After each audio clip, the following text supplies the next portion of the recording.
Selamat datang di YouTube channel Damidan 84 bersama Membangun Negeri.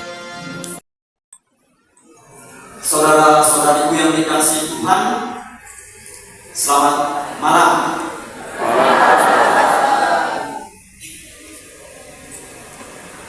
Perkenalkan, saya Pastor Hans SSDC, Hans Hujan SSDC baru. Pasti baru di telinga Bapak Ibu sekalian SSDC. SSDC itu Kongregasi Hati Kudus Yesus dan Hati Maria.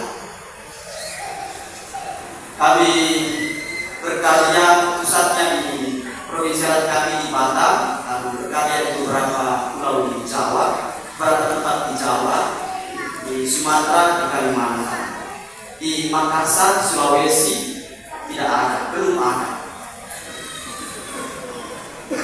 Saya berasal dari Kuda, Lembata, Flores Timur, NTT, Indonesia. Lengkap. Mana tahu tidak ada pikirnya Flores, NTT, Lembata itu di luar Indonesia. Saya teman angkatan, satu angkatan dengan Pastor Dedi. Dari Pastor Dedi undang, ajak, ayo kawan, main-main ke Baras. Di mana itu Baras? Di Sulawesi Barat. Oh, mantap begitu saya kesana. Sampai di sini langsung Pastor Dedi bilang, Baras itu artinya banyak rasa. Katanya banyak rasa.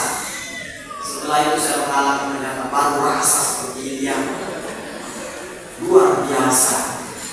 Saya salut dengan Pastor Dedi, Frater, Suster, pelayanan ke wilayah prestasi yang ada yang jauh, ada yang tidak ada yang dekat, jauh semua kayak. Tapi menarik, menantang, khusus untuk Pastor Dedi dan Pastor Indra, orang muda, jadi cocok untuk mereka. Masih muda, tidak apa-apa, hantam saja. Gas padia kata Pastor Indra kan. Jadi kita mereka berpastoral karena masih muda saja. Bapak Ibu saudara-saudari sekalian, saya juga senang boleh datang melayani, membantu merayakan Hari Suci, Pekan Suci di paroki ini. Boleh perkenalan, ternyata kita satu negara, satu daerah, dari Flores sama-sama, NTT. Ada yang dari Lembata? Banyak. Oh, kalau kita usut-usut mungkin kita satu nenek moyang, satu bapak mama, satu kakek kayaknya. Itulah perayaan Ekaristi kayaknya. Saya suku Hujan, kalau sudah naik dari Hujan dan turun itu saya. Jadi karena saya di sini makanya hujan datang waktu ini. Mohon maaf ya. Nanti setelah itu saya tahan hujannya. Saudara-saudari yang dikasihi Tuhan, malam perjamuan terakhir adalah malam yang bermakna. Kalau kita dengar ada Injil tadi, kira-kira yang diadakan pertama Yesus membasuh kaki para murid terlebih dahulu atau mereka makan kenyang dulu? Urutannya bagaimana kira-kira menurut Bapak Ibu? Basuh kaki Yesus baru makan, atau makan dulu baru basuh kaki Yesus, atau sambil makan basuh kaki murid-muridnya? Basuh kaki para murid, mana yang duluan? Basuh kaki. Ada yang tahu alasannya kenapa basuh kaki duluan? Pasti ada maksudnya, tidak mungkin sembarang orang meletakkan urutan itu. Kan basuh kaki, setelah itu Yesus mengajarkan sedikit, baru kemudian dia makan bersama mereka. Ada yang tahu? Wah, berat ini kayaknya. Kalau tahu saya langsung kasih hadiah ini. Jadi memang ada maksud di balik gerakan atau tindakan Yesus pada hari Kamis Putih atau malam perjamuan terakhir. Maka disebut istimewa, punya makna yang mendalam. Malam ketika Yesus tahu bahwa saatnya sudah dekat, dia tahu persis bahwa orang dalam Yudas Iskariot itu akan mengkhianati dia, menyakiti dia, tapi tidak mengetahuinya.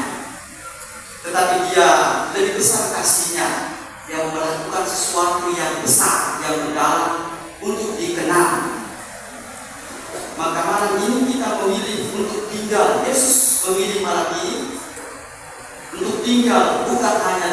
pandangan, tetapi dalam tindakan kasih yang nyata.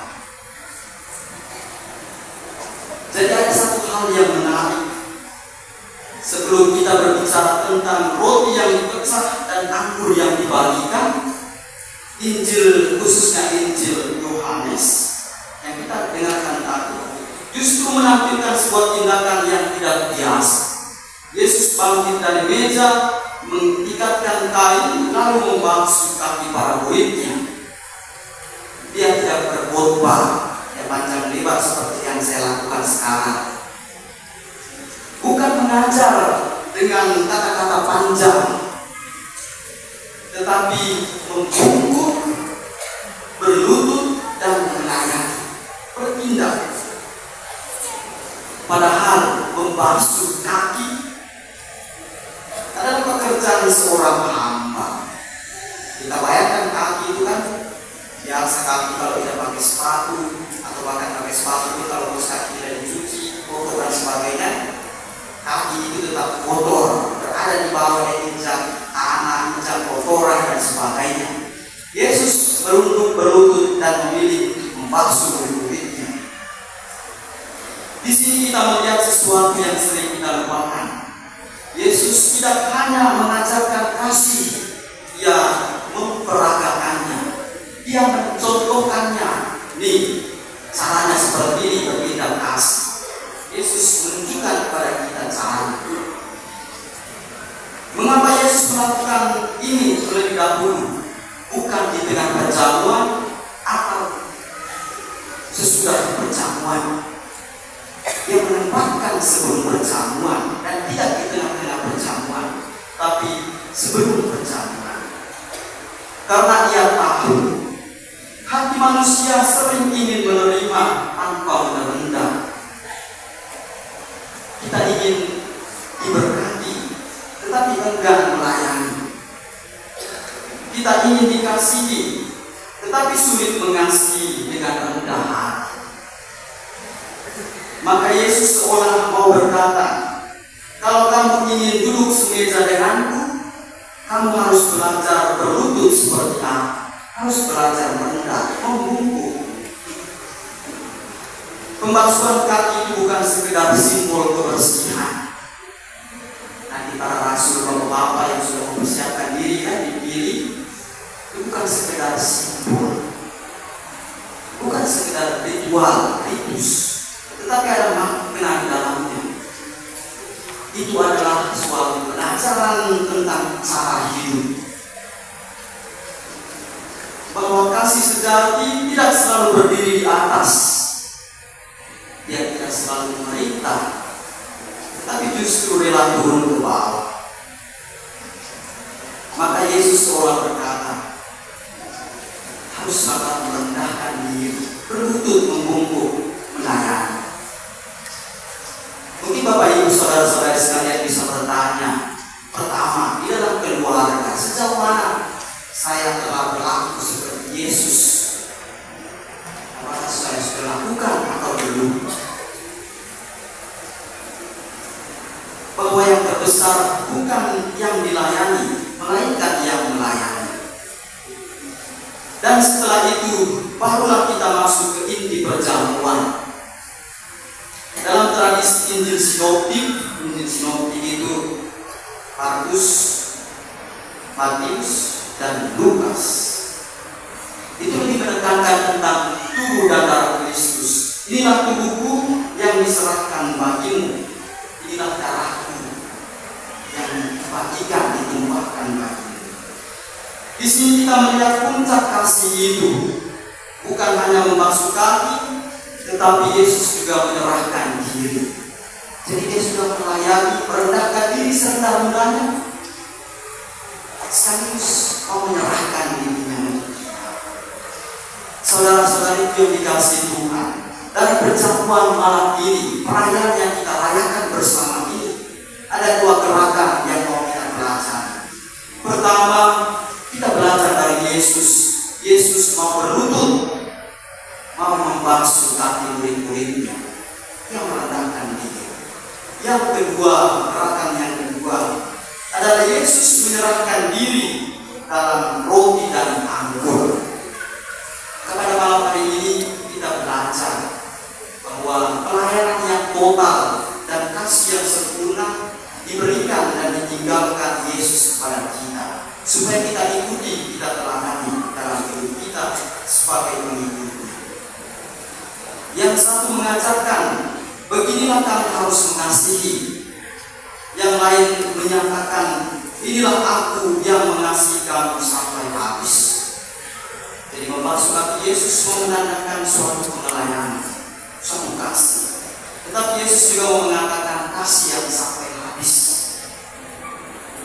Maka kita tidak bisa memisahkan keduanya, pelayanan dan relasi kedekatan kita dengan Yesus melalui Ekaristi. Tidak ada Ekaristi tanpa kerendahan hati, tidak ada persekutuan tanpa pelayanan. Jadi semakin orang yang merayakan Ekaristi, maka semakin dia rendah hati, semakin dia terbuka hatinya untuk melayani. Semakin dia bersekutu, semakin dia membangun persekutuan, maka semakin dia melayani dalam kerendahan hati. Percuma kita menerima tubuh Kristus kalau kita menolak untuk menjadi tubuh bagi sesama. Hadir, melayani, dan mengasihi dalam hal-hal kecil. Jadi tubuh tadi seperti Yesus dalam rupa roti dan anggur yang dipecah-pecahkan, dibagi-bagikan. Kita juga harus demikian, harus memecah-pecahkan diri dalam pelayanan kita, dalam hal-hal kecil yang boleh kita lakukan.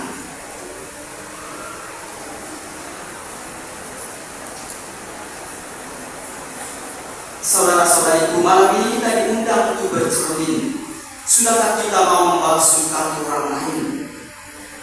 Mungkin bukan secara harfiah, tetapi dalam bentuk mengampuni yang menyakiti, mendengarkan yang diabaikan, membantu tanpa ingin dipuji. Karena disitulah kasih menjadi nyata. Akhirnya Yesus tidak meninggalkan kita hanya dengan perintah, tetapi dengan teladan, dengan contoh nyata. Ia tidak berkata, pahamilah ini, sekedar nalar, intelektual, otak, tetapi turun pada kenyataan. Ia mengatakan, lakukanlah ini. Maka setiap kali kita merayakan Ekaristi, malam ini kita diingatkan bahwa sebelum kita pulang kembali ke keluarga kita, kembali ke lingkungan masyarakat kita tempat kita bekerja, ada kaki-kaki yang menunggu untuk dibasuh dalam kasih, dalam kerendahan hati, dalam pelayanan. Ada istri, ada suami, ada anak-anak yang menunggu kakinya dibasuh, kakinya dipulihkan, hatinya disembuhkan. Maka perayaan Ekaristi malam ini harus membawa dampak kita memulai sampai pada kebangkitan Yesus. Maka semoga setiap kali kita merayakan Ekaristi, kita meneladani apa yang telah Yesus lakukan, merendahkan diri, membasuh kaki para murid, agar kita pun boleh memperoleh kehidupan bersama Dia di surga. Saudara-saudariku, semoga kita semua yang ikut merayakan perjamuan bersama Yesus pada malam ini dikuatkan agar boleh kembali ke keluarga, ke masyarakat, untuk boleh saling melayani, saling merendahkan diri seperti Yesus yang telah ajarkan.